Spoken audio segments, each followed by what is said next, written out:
That day, the sky grew dark. The crowd was shouting. Soldiers were moving forward. And at the center of it all, a man was carrying a cross. This was not an ordinary scene. This was not just another execution. It was a moment filled with tension, with pain, and with something that, at that time, very few were able to understand. But the question still remains: what really happened that day in Jerusalem? To understand it, we need to go back to the moments just before. Jesus had already been judged, a process marked by pressure, by rushed decisions, and by a conclusion that was not based on truth, but on convenience. The verdict had already been decided. The sentence was clear: crucifixion, one of the cruelest methods of execution used by the Roman Empire. It was not just a way to end a life. It was designed to expose, to humiliate, to prolong suffering in a way that was visible to everyone. And from that moment on, everything begins to move. Jesus is handed over, no longer as an accused man, but as one already condemned. The process is no longer a trial. It becomes a public execution. But there is something that makes this moment different from all the others. Because even though everything appears to follow the logic of a Roman sentence, what is happening goes far beyond that. This is not only punishment. This is not only injustice. This is the fulfillment of something greater, something that had already been spoken, something that, at that moment, was not yet fully understood. And that changes everything. Because what seemed like the end was actually the beginning of something that would transform history forever. If you want to understand the most powerful moments of the Bible, make sure to subscribe to the channel and tell me in the comments, if you had been there, watching Jesus carry the cross, would you have understood what was really happening? At this moment, everything has already been decided. The tension that had been building throughout the trial, the pressure that had been rising with every voice in the crowd, and the conflict between truth and convenience all converge into a single outcome that, although not justified by evidence, is now irreversible. Pilate gives in, not because he has found guilt, not because the accusations have been proven, but because the pressure surrounding him has grown stronger than his willingness to stand against it. And that detail defines everything that follows. But because this is not a condemnation rooted in truth, it is a condemnation produced by pressure. The crowd has insisted, shouted, demanded, and pushed the situation to a point where justice is no longer the central factor guiding the decision. What matters now is control, avoiding unrest, maintaining order, responding to the overwhelming demand of the people. And so, the sentence is declared. Jesus is condemned to crucifixion, not as the result of a fair judgment, but as the outcome of a surrender. And with that decision, the atmosphere shifts immediately, because the trial ends and the execution begins. Jesus is handed over to the soldiers, and from that moment on, he is no longer treated as someone awaiting judgment. He is treated as someone already sentenced. But what follows is not immediate. It is not a quick or simple transition, because crucifixion was never intended to be a fast execution. It was designed to be visible, to be humiliating, to extend suffering over time in a way that would send a message to everyone who witnessed it. And that process begins even before the cross is carried. Jesus is taken into the praetorium. There, the Roman soldiers, who are accustomed to this kind of situation and who operate within a system that normalizes brutality, begin to interact with him in a way that goes beyond authority and enters into mockery. They surround him, they observe him, and then they begin to imitate something they do not believe. They place a robe on him, not as a sign of honor, but as a form of ridicule, a distorted image of royalty.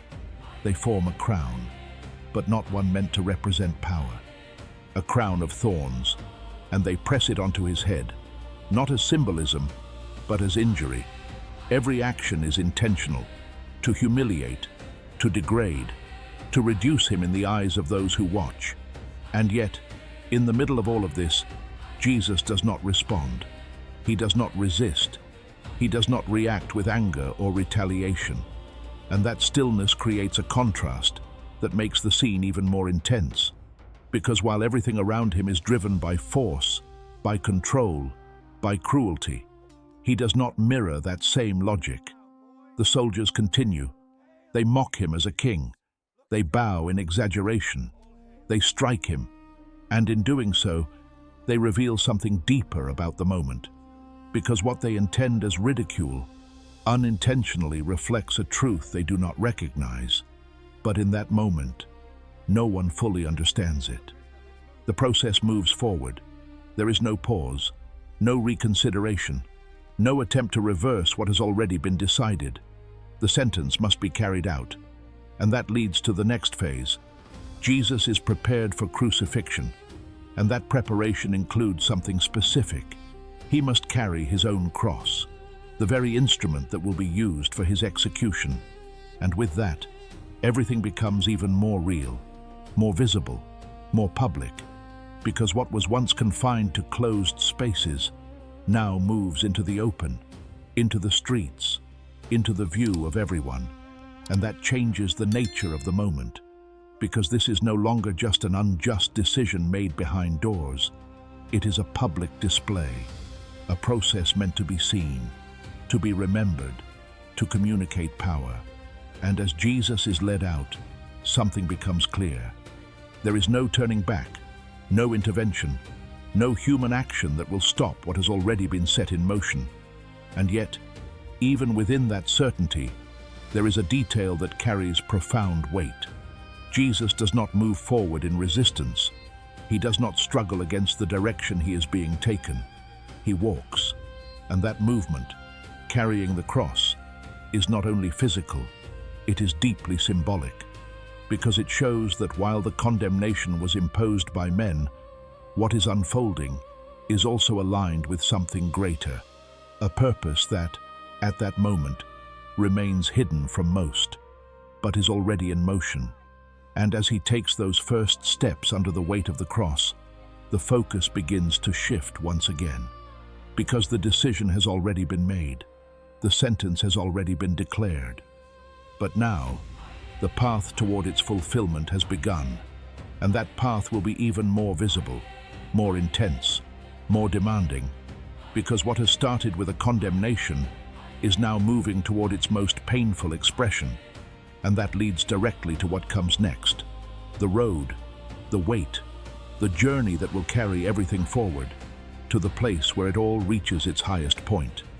From that moment forward, what had previously taken place behind closed doors, within controlled environments and under the authority of official decisions, now moves into the open, transforming the condemnation into something visible, exposed, and impossible to ignore for anyone who witnesses the scene unfolding in the streets. Jesus is given the cross, not as a distant symbol, not as an abstract representation, but as a real, a physical weight placed upon a body that has already been pushed beyond its limits by exhaustion, by the events of the night, by the lack of rest, and by everything that has already taken place leading up to this moment.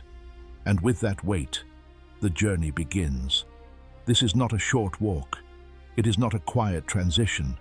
It is a public procession, one that serves a purpose beyond simply reaching a destination, because it is meant to be seen, meant to communicate, meant to reinforce the authority of those who carry it out.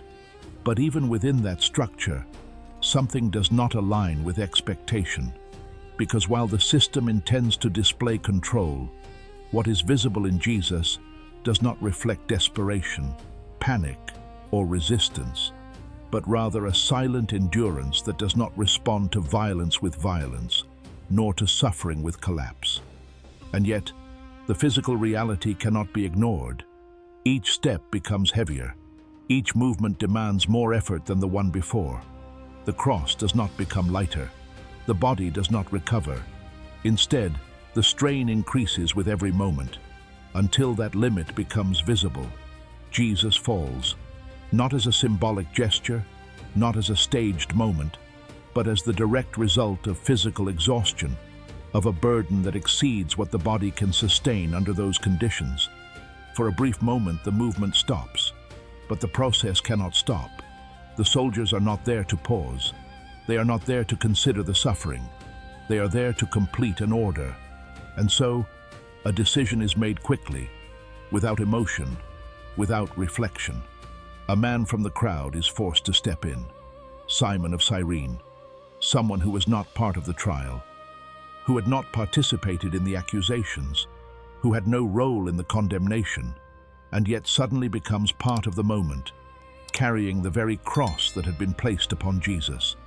And that moment, though brief, carries significant weight, because it reveals that even within a process that appears fully controlled, fully directed, fully determined, there are interruptions that emerge unexpectedly, altering the visible flow of events. The journey continues. The crowd remains present. Some watch from a distance. Others react more closely, because not everyone interprets what they are seeing in the same way.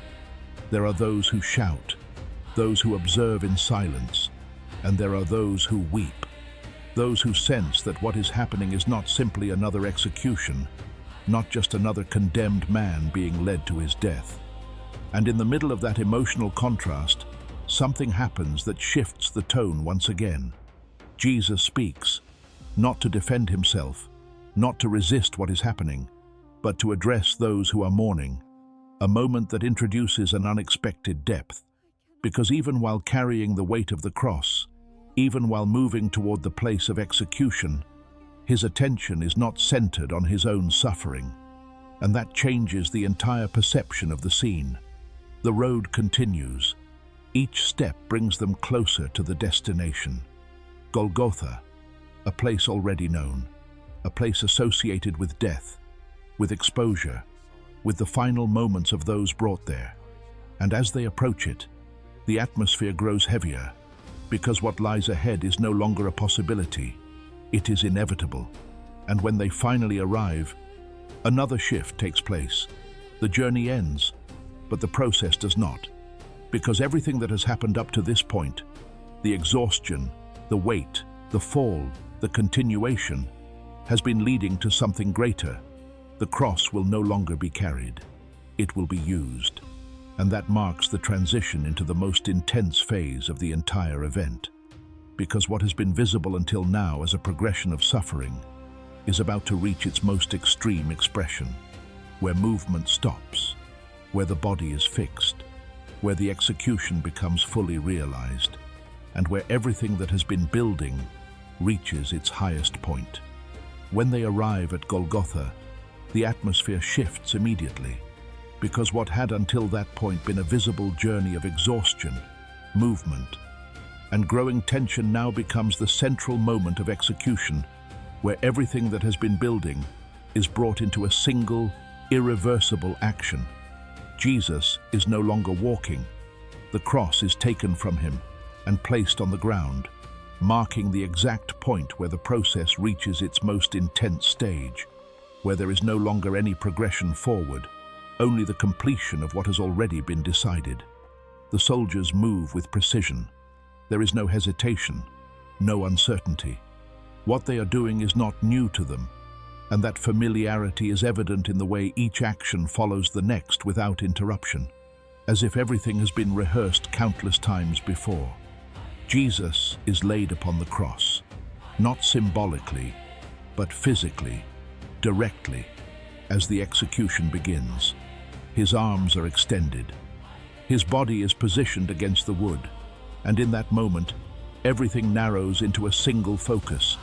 There is no longer a path, no longer a journey, only the act itself. The body is secured to the cross, not for comfort, not for support, but in a way that ensures the position will be maintained, where every moment that follows will require continuous endurance, where remaining there is not passive, but demanding. And once the process is complete, the cross is lifted. That moment defines everything, because it marks the final transition, from preparation to exposure. The cross rises, and with it, Jesus is placed in full view, not hidden, not distant, but visible to all who are present. The crowd watches. Some remain still, others react, but no one can ignore what is happening, because the scene is direct, unavoidable, and deeply impactful. And it is at this point that the physical intensity reaches its peak, because the position on the cross is not neutral, it is not static. It requires constant effort, constant tension, where every moment carries weight, where endurance is not optional but necessary, and that transforms the suffering into something progressive, not a single instant, but an ongoing experience, a process that continues moment after moment. But even in the middle of that, something does not align with expectation. Jesus does not respond in the way that would be expected under such conditions. There is no attempt to stop what is happening, no reaction driven by panic, no response that reflects loss of control, and that contrast becomes even more striking, because while everything around him is defined by force, by authority, by execution, his posture remains steady, silent, intentional. The soldiers continue their tasks. They divide his garments. They carry out their roles without interruption, without stepping outside the function they have been given. And around them, the scene continues to unfold. Some observe with indifference, others with confusion, others with mockery, because from a human perspective, what is happening appears to be the end, the moment where everything concludes. But even there, something begins to emerge, because the cross, while representing suffering, begins to carry meaning. A meaning that is not yet fully understood by those present, but one that is already unfolding, and that changes the entire scene.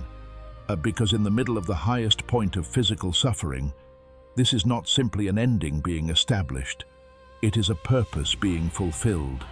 And still, the moment is not complete, because although the physical climax has been reached, what comes next will move beyond the visible, beyond the physical, into something deeper, because even from the cross, Jesus still speaks, and those words will redefine everything that is happening.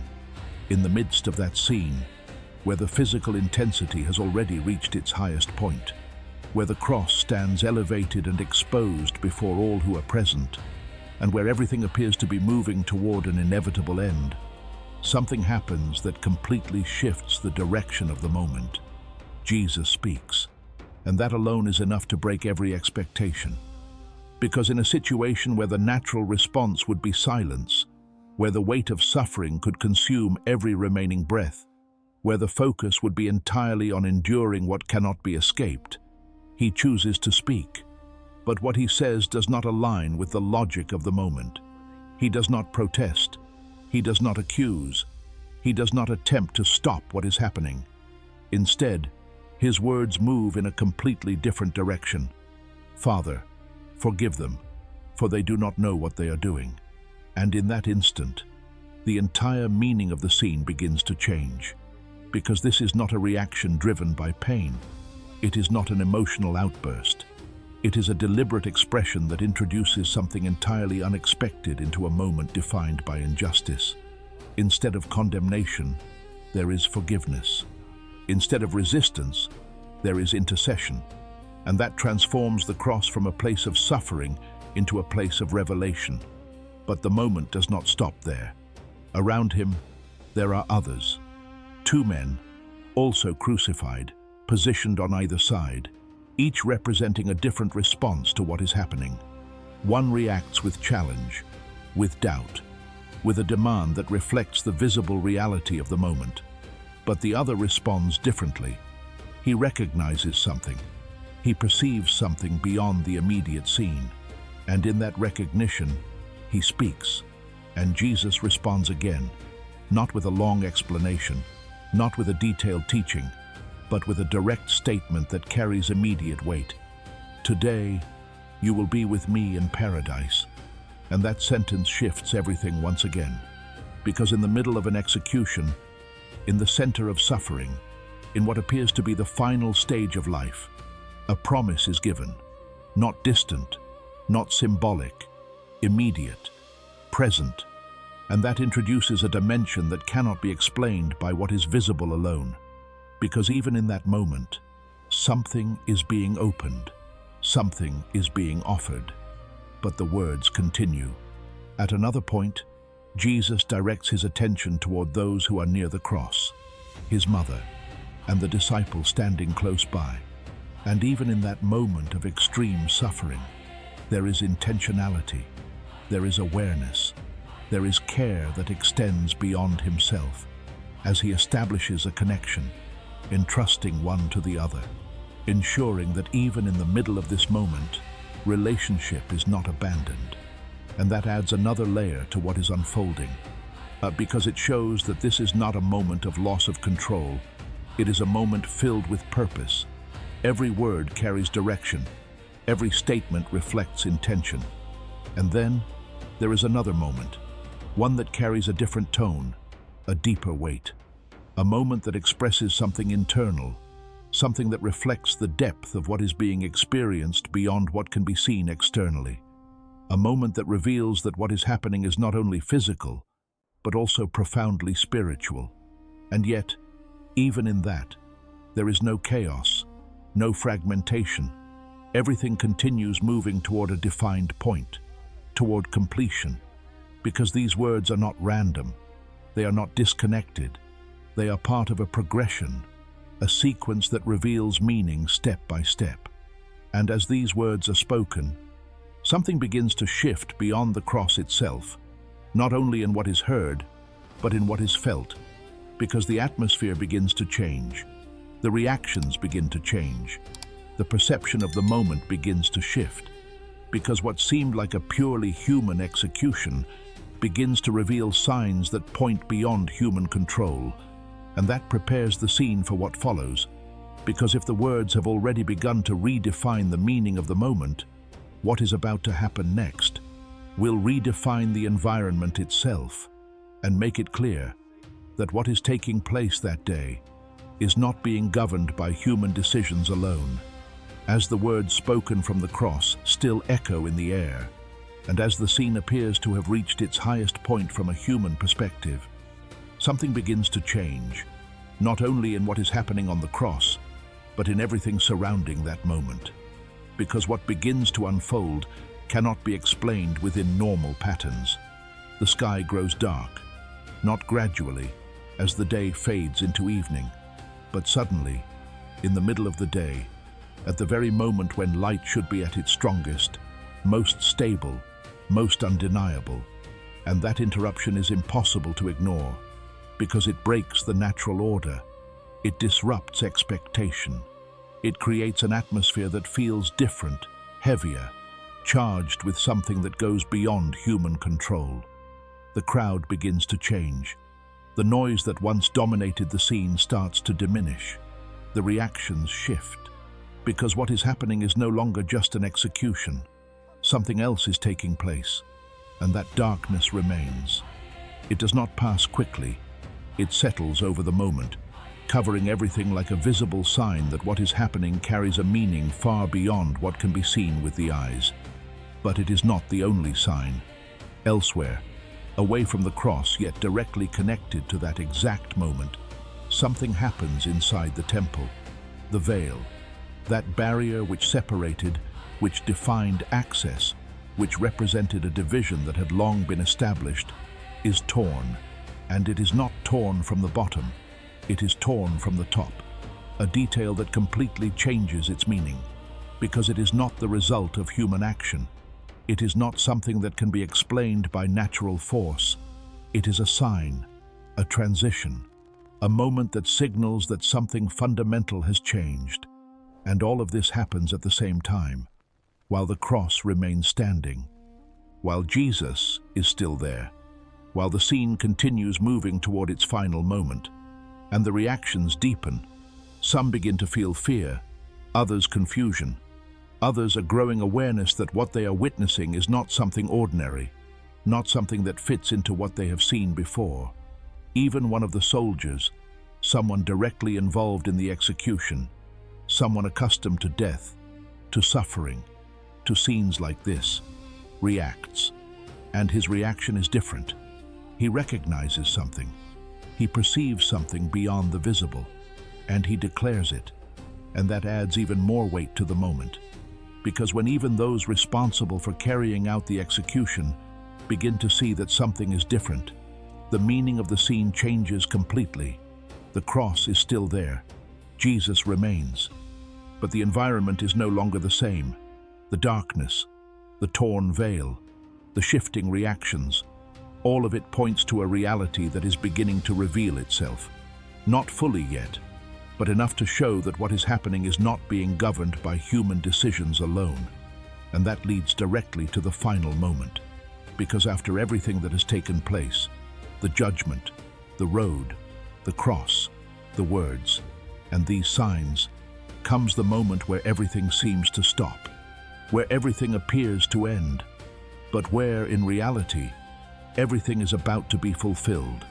After everything that has unfolded, after the weight of the journey, the elevation of the cross, the words that have reshaped the meaning of the moment, and the signs that have altered the environment itself, the scene now approaches its most decisive point. The final moment. The atmosphere is no longer the same. The darkness remains. The weight of what is happening can be felt across the entire scene, and in the center of it all, Jesus is still on the cross. But now, something shifts.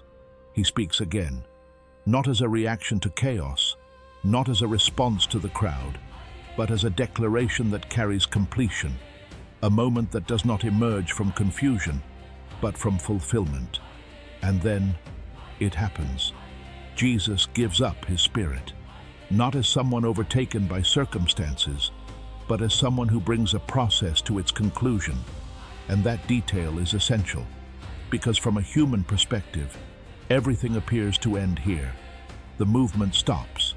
The voice is no longer heard. The scene reaches what seems to be its lowest point. And yet, there is something different. Because this is not disorder, it is not collapse. It is a defined moment, a precise point where everything converges. And when it happens, silence begins to take over. The crowd is no longer the same. The noise fades. The atmosphere changes once again, because something has ended. But at the same time, something has been completed. The body remains on the cross. The soldiers stand nearby. Some continue their role, but others no longer see the scene in the same way, because what they have witnessed does not fully align with what they expected. And that contrast becomes undeniable, because death, which normally represents the end of a story, here carries a different meaning, not as an accident, not as a failure, but as part of a purpose. And that is what defines this moment. Because everything that has happened, the trial, the condemnation, the road, the crucifixion, seems to lead to an ending.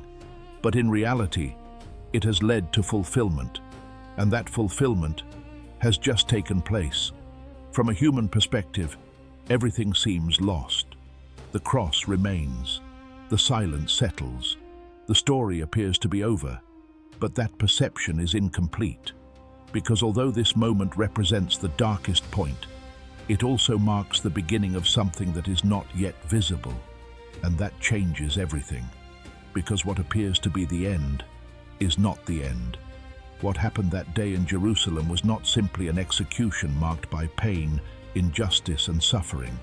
It was the fulfillment of a purpose that went far beyond what anyone present could fully understand in that moment. The cross was not only an instrument of death, it became a point of transformation, because what looked like defeat was, in reality, victory. A victory that was not immediately visible, not instantly understood, but one that would change everything that followed. And that leads to a question that still speaks today.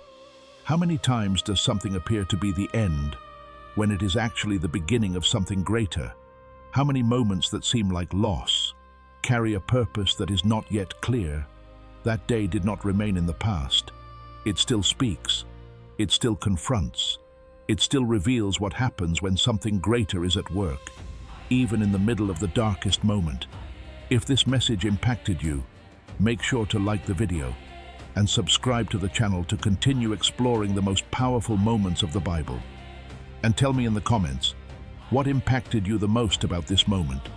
because the cross seemed like the end, but in reality, it was the beginning of everything.